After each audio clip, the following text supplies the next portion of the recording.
Cleaners, because I feel like there's a bit of a love-hate relationship with Cleaners. Yeah, but I'm always is. going to fight their corner. I'm going to fight their corner a little bit. And also the sort of shared bathroom versus ensuite, because I feel like when you're picking your university accommodation, it's like the vast majority of the decision is based on the bathroom. Like, even though you spend less time there, right?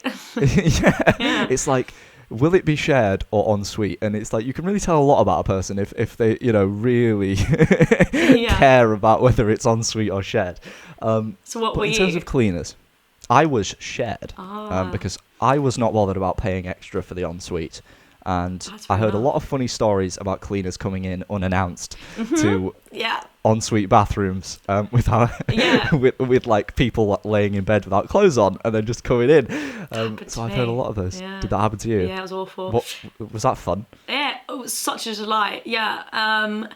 But no, I was ensuite, so I think, a bit of the divide there. But the cleaner thing was like at the end of term 3 in my second year, because I stayed on, and I was just like, remember we had like exam celebrations and stuff like that, and I was like, just gonna relax for a few days, but then I forgot to like bolt lock my door, and I kind of left it open, and I'm the world's heaviest sleeper. Once I'm out, I am out. That is it.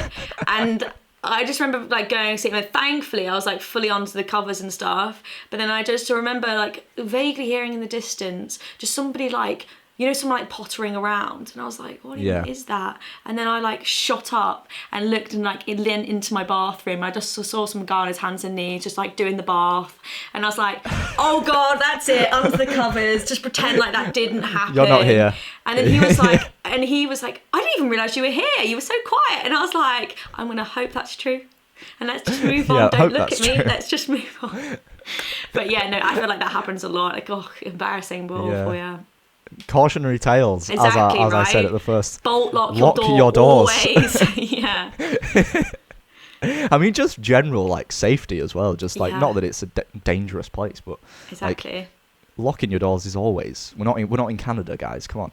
Exactly. Someone might just wander in. I've had my flatmates do that as well. Just like wander in, and I'm just sitting at my desk, and I'm like, hello. Like, it's like, what do you want? Yeah, it just always makes me jump as well, because I always have headphones on when I'm working, and it scares the living daylights out of me. So I feel like this third year I've learned, lock the door so I can save my soul and not have a heart attack. Exactly. Yeah. My policy is a bit different to yours, I think. My policy was always open door. So I had a little door wedge, and I'd always have my door open whenever I was in, because I don't know, something about it, I just didn't like the idea of being isolated in my room. Like, I wanted to have that sense, even though it's very like surface level, I wanted that sense of like being available, being open, like if people are walking by or want to say hi or just come in, and and then a byproduct of that, because I play guitar, and I played guitar quite a lot when I was in my room, a byproduct of that was when the cleaners were there, I'd sometimes play my guitar, and sometimes the cleaners would comment on it. And I didn't realise how much of an effect it had actually had until the last day of university, when I was moving out, when this one specific cleaner turned up, and my mum was there with me to help me tidy up. And she came to the door and said, I'll never forget it, she said that she'd loved listening to my guitar every time she'd come in to clean, and that she'd specifically stay there for a few minutes longer just to keep listening before moving on to the next flat. And I was like, oh my god. Rave review. Yeah. I didn't know whether that way it was going to go then. She could have easily just been like, what a racket. So glad you're moving out. Yeah. But good for you. I didn't think about it like that. Yeah. She could have just come to the door and be like, I am so glad you're leaving. Yeah. You are the worst person I've ever met. You've made my job hell for the year every time I come to this flat. But yeah. Yeah, I mean, I wasn't playing heavy metal at like 11. Was it a bit of like Wonderwall? Yeah. Oh god. Going into that cliche guitar player. Yeah, definitely cliche. Like just playing Wonderwall and Live Forever, Never Look Back in Anger, or Don't Look Back in Anger. Sorry. Yeah, a bit of Ed Sheeran. Just playing all the classics. Yeah, a bit of Ed Sheeran. Yeah. So yeah, that was quite a heartwarming moment, I felt.